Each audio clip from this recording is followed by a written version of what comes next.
What's going on, everybody? Mortem here, this time bringing you a look at Chains of Freedom, a TRPG that seems to be on the smaller side of things that released back on the 15th, which just happens to have had the misfortune of also being the date that Baldur's Gate 3's Patch 8 released, Kingdom Come 2's Hardcore mode released, and the ongoing Rumors of Oblivion even kicked up, so this game was pretty easy to overlook that day. Nonetheless, I had actually had it on my radar previously, having checked out a demo of it via the Steam Next Fest back in February, and by the way, if you're interested in any of this, there is a demo on Steam currently, so you can try it out for yourself as well. But in my case, they did actually send me a review key for it. It just took me a while to actually spare a moment to take a look at it. And to that end, I would say Chains of Freedom seems fine for what it is for the most part, but is probably not going to wow anybody, in part because it seems to have a relatively reined-in scope, and while what it does do is fairly fun, it does have some noticeable problems right out of the gate. So when you're firing this game up, you'll of course pick your difficulty first, and I noticed that the challenging difficulty came with turn limits, and as somebody who has played and reviewed many a TRPG, that always goes over like a lead balloon. I keep seeing games try to do that, especially on harder difficulties, and it fails every time. They've already posted an update that they'll be taking a look at possible solutions to avoid it, and it's just time and time again I see game studios do that, and it never seems to work out for them. And another slight point of criticism, I suppose, is that the game does have voice acting, but it's not exactly good voice acting. But the good news is that it does manage to at least be humorous. I was never really bothered by it being bad per se. If anything, it was mostly just making me laugh. But in spite of those few problems that will hopefully be worked out at some point, for the most part, I've actually had a pretty good time with it, though the game does seem to be relatively short and sweet. That is to say, linear, with set encounters, set characters, and a slightly more curated approach to its turn-based battles. But to sort of back it up a little bit,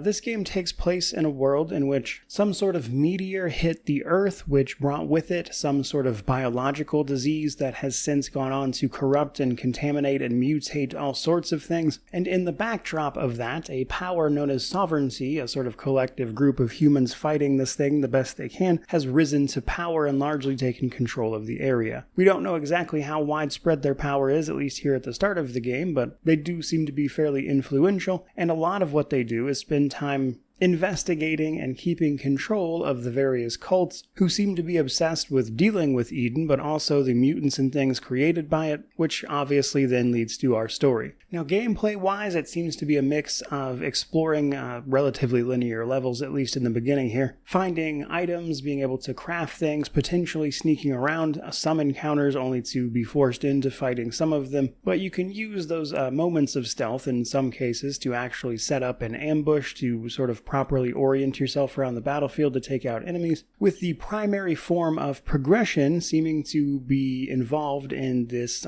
biological hazard itself, in what almost feels like a Resident Evil style of thing. We can take on biocrystals from this Eden mass, they call it, and these biocrystals are infused into your characters, or simply equipped to them really, and this gives them a whole host of different active abilities, passives, and all sorts of things that customize how they play. You start off with limited slots of these, but you will come to various points in the story where you can expand how many each of these individual characters can carry, which is not a decision you can reverse, by the way. Now, one thing I do actually enjoy about this game is a lot of the enemy designs look appropriately grotesque and mutated, seemingly having something to do with these crystal formations. That means using them to empower yourself probably isn't a good idea, which is novel enough. Now, when it comes to the combat, we will be dealing with mostly set characters here. I don't believe I've found all of them yet, but it looks like you do have a team of specific characters who each have their own traits and abilities alongside what you happen to slot in via those crystals. For instance, one of the guys gets a sort of stunning punch, another one gets a grappling hook allowing them to move across the battlefield, the other one gets the Overwatch ability, etc. Now, the rest of it,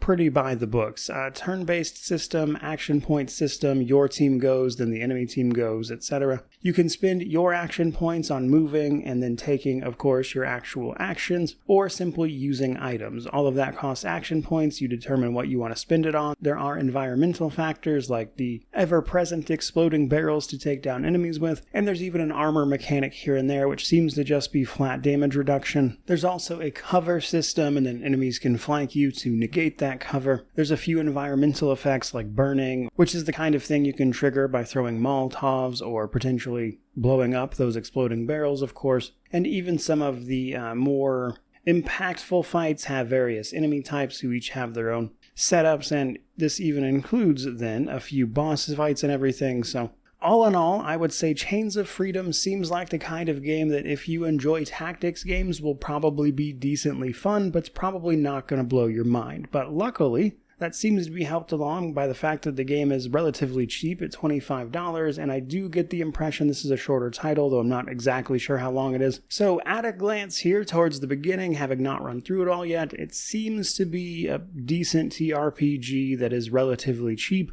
which is probably where my opinions are going to stand until I have time to double back to this. This week is probably going to be very busy, and I need to see what is going to be going on in total before I really commit any time to this, frankly. But hopefully I'll be able to double back to it relatively soon, as once I am able to give it my full attention, I don't feel like it will probably be too much of a time-consuming endeavor. But for today, I think that's pretty much going to do it. Hope you enjoyed the video and this look at Chains of Freedom. If you did, don't forget to like, comment, subscribe, all that YouTube jazz. But regardless of any of that, truly, just thank you so much for watching. I really do appreciate it. May you wander in wisdom and have an amazing day.